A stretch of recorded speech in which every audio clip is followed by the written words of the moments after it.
Et ce soir, avec notre invité, nous partons dans le cœur de l'entre-deux-mers. Avec vous, Bernard Pagès, bonsoir. Bonsoir. Vous êtes le vice-président de ce pôle territorial. Est-ce que vous pouvez nous présenter en quelques mots, s'il vous plaît? Oui, d'abord, merci de nous recevoir pour parler effectivement du cœur entre-deux-mers. Donc, le pôle territorial cœur entre-deux-mers est un syndicat qui regroupe 5 intercommunalités. Il s'étend sur 90 communes qui vont grosso modo, si vous voulez, de Saint-Loubès jusqu'à la frontière du Lot-et-Garonne. Et donc ce syndicat a plusieurs missions. C'est un pôle d'ingénierie pour les communes et pour les communautés de communes.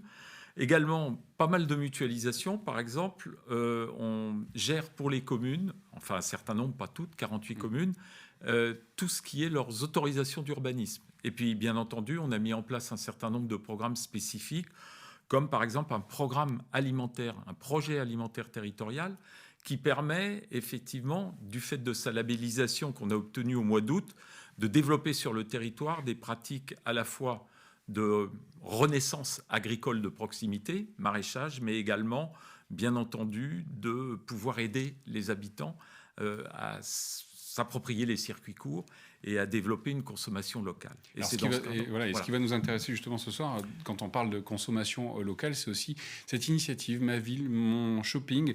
Là, on touche à l'économie du territoire.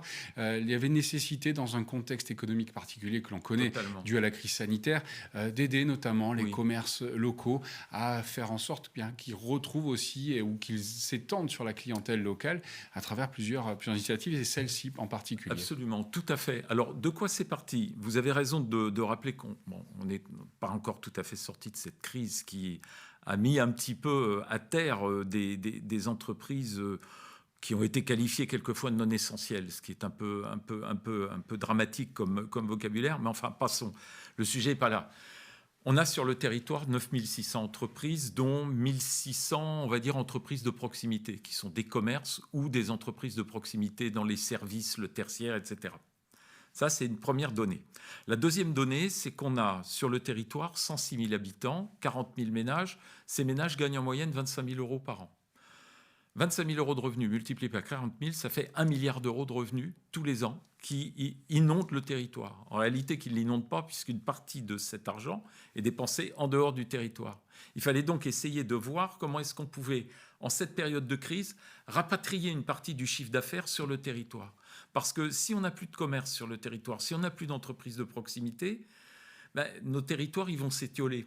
Et aujourd'hui, c'est pas exactement le sens de l'histoire. Maintenir le commerce, absolument, les emplois et le développer, et maintenir les emplois, et faire en sorte que les consommateurs se rappellent. Que d'autres viennent s'installer aussi. Tout à fait, bien entendu.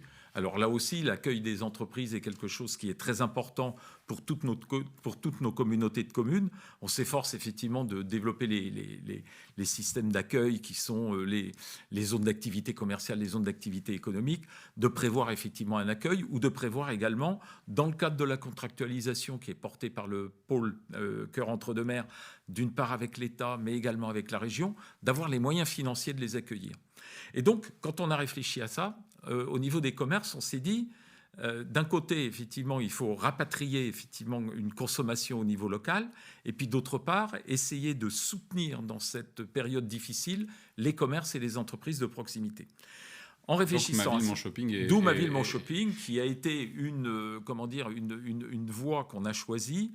D'abord parce que Ma Ville, Mon Shopping fait partie du groupe La Poste, donc on avait par rapport à mes collègues élus, une sécurité par rapport à cette entreprise, et donc une quasi-certitude qu'elle n'allait pas s'effondrer, mais qu'au contraire, elle allait être supportée dans son développement. Deuxièmement, parce que le groupe La Poste permet d'apporter à Ma Ville, Mon Shopping plein d'autres, effectivement, possibilités de services, qui sont par exemple la livraison à domicile.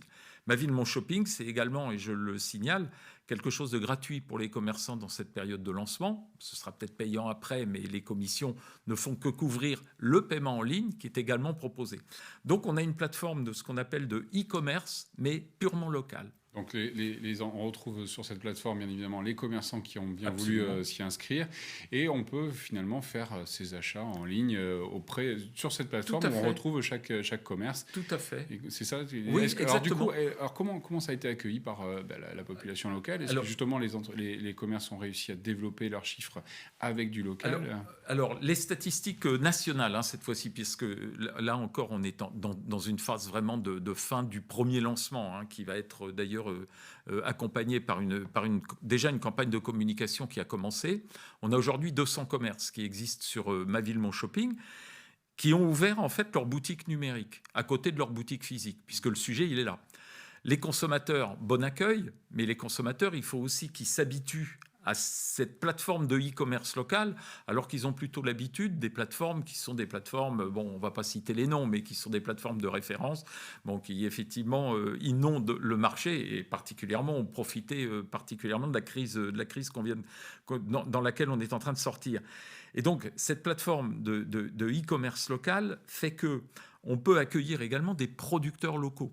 Et on a une très grande diversité en fait d'entreprises. Alors bien entendu, les châteaux viticoles, mais on a également quelquefois des producteurs alimentaires, on a des coiffeurs, on a des agences immobilières. Parce qu'avec une plateforme comme ça, c'est pas uniquement acheter, mais c'est aussi prendre des rendez-vous. C'est aussi, par exemple, faire du click and collect. Je crois que l'expression maintenant est passée absolument dans le langage courant. Mais c'est aussi payer quand on va venir réceptionner sa marchandise. Et donc continuer, malgré la crise sanitaire, à continuer à avoir un contact physique avec le commerçant. L'essentiel, je le rappelle, c'est pouvoir recentraliser sur le territoire une partie du chiffre d'affaires, qui autrement peut être, bien entendu, dépensé par les consommateurs ailleurs. Donc les consommateurs, il faut aussi... Et c'est un peu le sens de nos messages, qu'ils se comportent en consommateurs citoyens, qui donnent un sens à leur consommation. Et c'est très beau de donner un sens en soutenant effectivement les commerces et les entreprises de proximité locale.